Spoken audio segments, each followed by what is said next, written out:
मुंबईमध्ये जैन धर्मगुरूंच्या चालण्यासाठी आखलेल्या पांढऱ्या पट्टीमुळे पुन्हा वाद। दादरमध्ये मराठी जैन आमने सामने, तर मनसेच्या अल्टिमेटम नंतर पालिकेच्या कर्मचाऱ्यांनी पांढरी पट्टी पुसून त्या ठिकाणी करडा रंग मारला। पांढरी पट्टी हा सांस्कृतिक दहशतवाद, अशा गोष्टी खपवून घेणार नाही। पालिकेनं तक्रार दाखल करून गुन्हा नोंदवावा, संदीप देशपांडेंची भूमिका। जैन धर्माला बदनाम करण्याचा प्रयत्न सुरू, काँग्रेसकडून संदीप देशपांडेंना सुपारी, तर आम्ही सुद्धा बांगड्या भरल्या नाहीत, निलेशचंद्र मुनी यांचं चिथावणीखोर वक्तव्य। महापालिकेमध्ये पांढऱ्या पट्टीचा वाद उपस्थित करणार, पट्टी आखण्यास कुणीही परवानगी दिलेली नव्हती, या प्रकरणी गुन्हा दाखल झाला पाहिजे, किशोरी पेडणेकरही आक्रमक।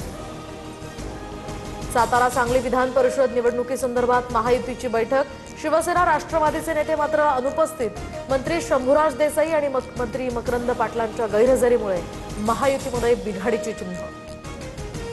कुठल्या गाडीत बसू अशी आमची अवस्था, सातारा सांगली विधान परिषदेसंदर्भात मंत्री शंभूराज देसाईंचं वक्तव्य, तर निवडणुकीत स्थानिक वाद होत असतात, वरिष्ठ तोडगा काढतील, पंकज भोयर यांची प्रतिक्रिया।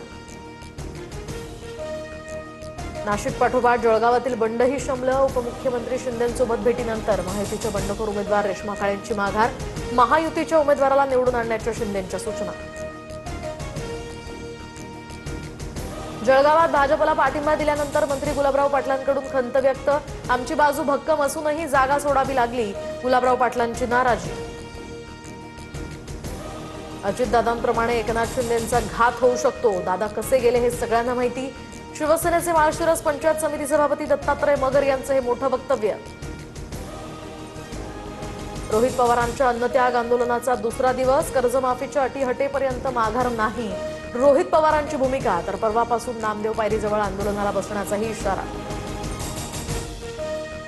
उद्धव ठाकरे उद्या मातोश्रीवर खासदारांची बैठक घेणार, ऑपरेशन टायगरच्या पार्श्वभूमीवर ठाकरे अलर्ट, ठाकरेंचे खासदार शिंदेंच्या संपर्कात असल्याचा शिंदेंच्या शिवसेनेचा दावा।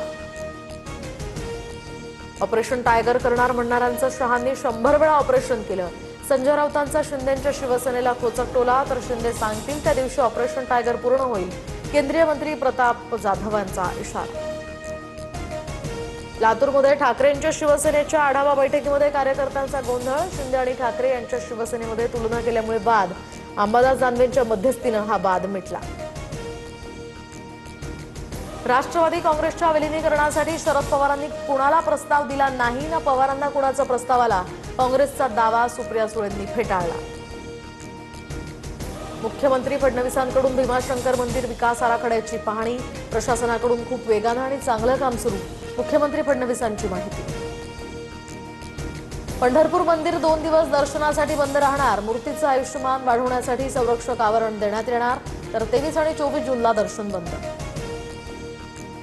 अयोध्येच्या राम मंदिर दानपेटी चोरी प्रकरणामध्ये एसआयटी स्थापन, 3 सदस्यीय समिती या प्रकरणाचा तपास करणार, मंदिर ट्रस्टनं एसआयटी स्थापन करण्याची केली होती मागणी। रणित मोरेच्या शोमध्ये वादग्रस्त वक्तव्य केल्याप्रकरणी सेजल पवारवर अखेर केईएम प्रशासनाची कारवाई, 15 दिवस महाविद्यालयासह रुग्णालय आणि वसतिगृहात येण्यापासून मज्जाव, तर ही शिक्षा की सुट्टी, केईएमच्या कारवाईवर नेटकर यांचे सवाल।